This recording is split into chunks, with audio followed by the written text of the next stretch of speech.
আসসালামু আলাইকুম ভাই। সকালে একটা ভিডিও আপলোড করি আমি ভাই ভীষণ বিপদে পড়ে গেছি ভাই। কেন বলতেছি ভীষণ বিপদে পড়ে গেছি, আমার এই ভিডিওটি দেখলে বুঝতে পারবেন। সকালবেলা আজকে রোববার একটু বাইরে হাঁটার জন্য গেছি। সেখানে গিয়ে দেখতেছি যে একটা ছেলে একটা মেয়ের হাত ধরে হাঁটাহাঁটি করতেছে, মানে একদিক থেকে একদিকে চলে যাচ্ছে। হ্যাঁ, ওই ছেলেটাকে আমি চিনতাম। ওই ছেলেটা আজ থেকে কয়েকদিন আগেও কাজ পাই নাই, রাস্তার ফুটপাতে ঘুমাইতো ভাই। আমার কাছে এসে বলতেছে যে ভাই আমাকে একটা কাজের ব্যবস্থা করে দেন, বাড়িতে আমার মা বাবা কিন্তু না খেয়েই আছে ভাই, আমি যদি কাজ না করি ভাই তাদের কাছে ভাই টাকা পয়সা পাঠাতে পারবো না। তারা আমাকে লক্ষ লক্ষ টাকা খরচ করে মালয়েশিয়াতে পাঠাইছে। তো আমি তখন তাকে বলছি যে ভাই আমি আপনাকে কোনো কাজ দিতে পারবো না, আমার কাছে এখন কোনো কাজ নেই। যখন ভাই কাজের অফার আসবে তখন আমি আপনাকে প্রথমে বলবো, এই কথাটা আমি তাকে বলছিলাম। পরবর্তীতে সে কারো একজনের হাত ধরে সে একটা ইয়েতে চাকরি নিচ্ছে, এটাকে কী বলে, হোটেলে চাকরি নিচ্ছে। তার কিছুদিন পর থেকে দেখলাম যে সে মেয়ের হাত ধরে চলাফেরা করতেছে বিভিন্ন জায়গায়, আমি শুনছি এভাবে।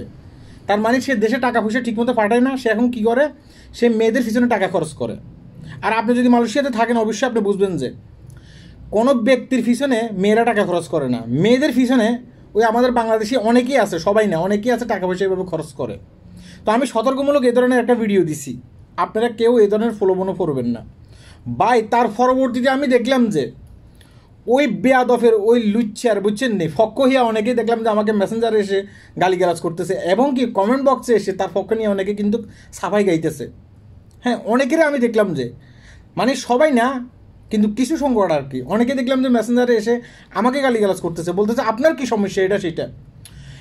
এদের কয়েকজনের আইডিতে যখন আমি ঢুকি দেখলাম যে এরা ইসলামিক ভিডিও শেয়ার করে ভাই। বুঝতে পারছেন, ইসলামে মানে সুনির্দিষ্টভাবে আছে যে কোনো মেয়েকে যদি আপনি বিবাহ না করেন তার গায়ে হাত দিয়ে আপনি হাঁটতে পারবেন না, এভাবে চলতে পারবেন না, ওইভাবে চলতে পারবেন না। তো আমি ইসলামিক ওয়ের কথা বলতেছি না, এদের ভিডিওতে মানে এদের আইডিতে ঢুকে আমি এটা দেখলাম যে এরা ইসলামিক ভিডিও অনেকে শেয়ার করে, অথচ তলে তলে এরাও কিন্তু ওই লোকটার পক্ষ নিচ্ছে। বুঝছেন, মানে পৃথিবী কোন জায়গায় গেছে বুঝতে পারছেন।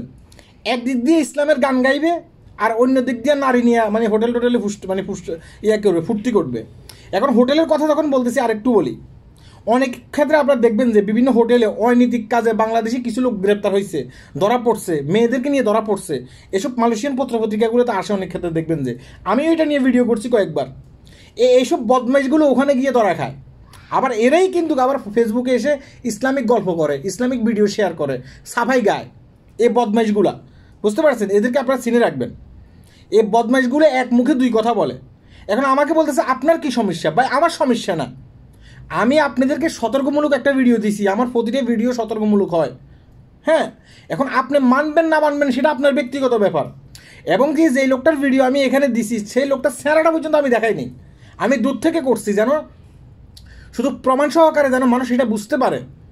মালয়েশিয়াতে আসছি লক্ষ টাকা খরচ করে, এখান থেকে টাকা ইনকাম করে দেশে যাবো, বিয়ে শাদী করবো, মা বাবাকে ভালো রাখবো, এই কারণে মালয়েশিয়াতে আসছি। এখানে আসছি মেয়ে নিয়ে ফুর্তি করার জন্য এখানে আসেনি। এখন আপনি ফুর্তি করবেন না করবেন সেটা আপনার ব্যক্তিগত ব্যাপার, আমি তো সেটা বলতেছি না। আমি শুধুমাত্র সতর্কমূলক একটা ভিডিও দিছি। এখানে এসে দেখলাম যে অনেকে আমার 14 গোষ্ঠী উদ্ধার করে ফেলতেছেন ভাই।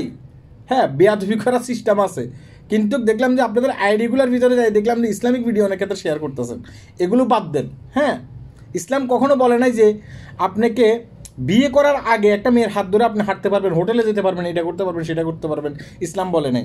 আমি ইসলামিক বিষয় এখানে তুলতাম না। একদিক দিয়ে দেখতেছি আপনারা এই মেয়েটাকে মানে ওই লোকটার পক্ষ নিয়ে কথা বলতেছেন, আবার অন্য দিক দিয়ে দেখলাম যে ইসলামিক ভিডিওগুলো অনেক ক্ষেত্রে শেয়ার করতেছেন।